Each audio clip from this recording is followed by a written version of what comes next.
Very good morning. Today we are going to see a judgment under Insolvency and Bankruptcy Code. CA number 8485 of 2020, Asset Reconstruction Company India Limited versus Tulip Star Hotels Limited.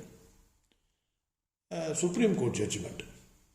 Issue involved is whether books of account or balance sheet can be treated as acknowledgement of liability in respect of debt payable to financial creditor. That is the issue. Once you record in the books of accounts, in the balance sheet, whether it will amount to admission of debt. That is the issue.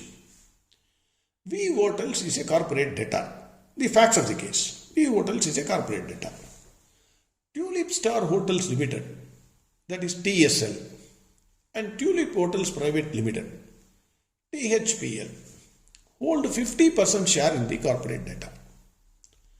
Consortium of banks sanctioned rupees 129 crores to the corporate debtor. After some time, some transactions happened, which I am just cutting it for the purpose of concentrating on the main issue. Bank of India classified the account of corporate debtor as NPA, non-performing asset, and assigned its receivables to Asset Reconstruction Company, ARC. The corporate debtor proposed a settlement with the ARC. Several extensions were granted for repayment. Finally, ARC revoked the settlement. Corporate debtor acknowledged its obligations to repay the assigned debt inclusive of interest. A notice under section 13(2) of Surface Act was issued to enforce security interest. Subsequently, a possession notice under section 13(4) was also issued. ARC invoked the personal guarantee of the managing director of corporate debtor. Then ARC filed an application under section 7(2) of IBC before NCLT, National Company Law Tribunal, Mumbai, for initiation of Corporate Insolvency Resolution Process, CIRP, against the corporate debtor. Corporate debtor filed a miscellaneous application praying for dismissal of the application on the ground of limitation. NCLT dismissed the miscellaneous application and admitted the application filed by ARC under section 7(2). The reason for filing this, we will see it later, the limitation, the ground why they prayed for the limitation. We will see it later. An appeal was filed by corporate debtor against the dismissal of miscellaneous application. Another appeal was filed by the shareholders, that TSL and THPL, against the admission of application under section 7(2). Both the appeals were allowed by NCLAT. NCLAT reasoned that ARC did not bring on record any acknowledgement in writing. Very, please follow carefully the reasoning of NCLAT. NCLAT reasoned that ARC did not bring on record any acknowledgement in writing from the corporate debtor acknowledging the debt.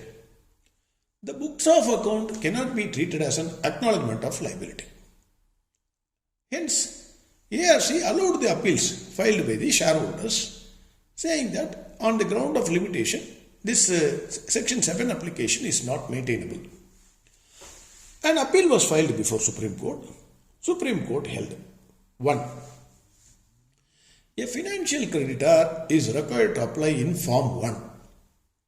The financial creditor can only fill in particulars as specified in the various columns of the form.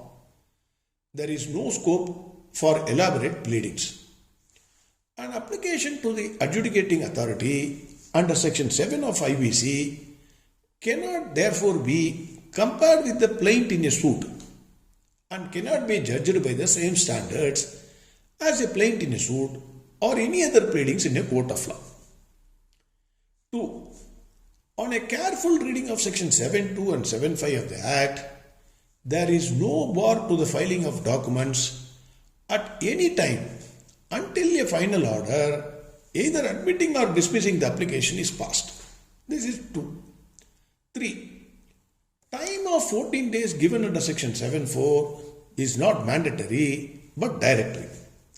Similarly, the time prescribed under section 7.5, that is 7 days for curing the defects in the application, may in appropriate cases be extended by the adjudicating authority even after the expiry of 7 days for meeting the ends of justice. 4. The period of limitation under section 7 or 9 of IBC is 3 years from the date of accrual of the right to sue, that is, date of default. There is no limitation prescribed under the Limitation Act for filing the application under IBC. Hence, Article 137 of Limitation Act will apply, which prescribes a period of 3 years from the date of default. 5. An application in a statutory form cannot be judged in the manner of a plaint in a suit.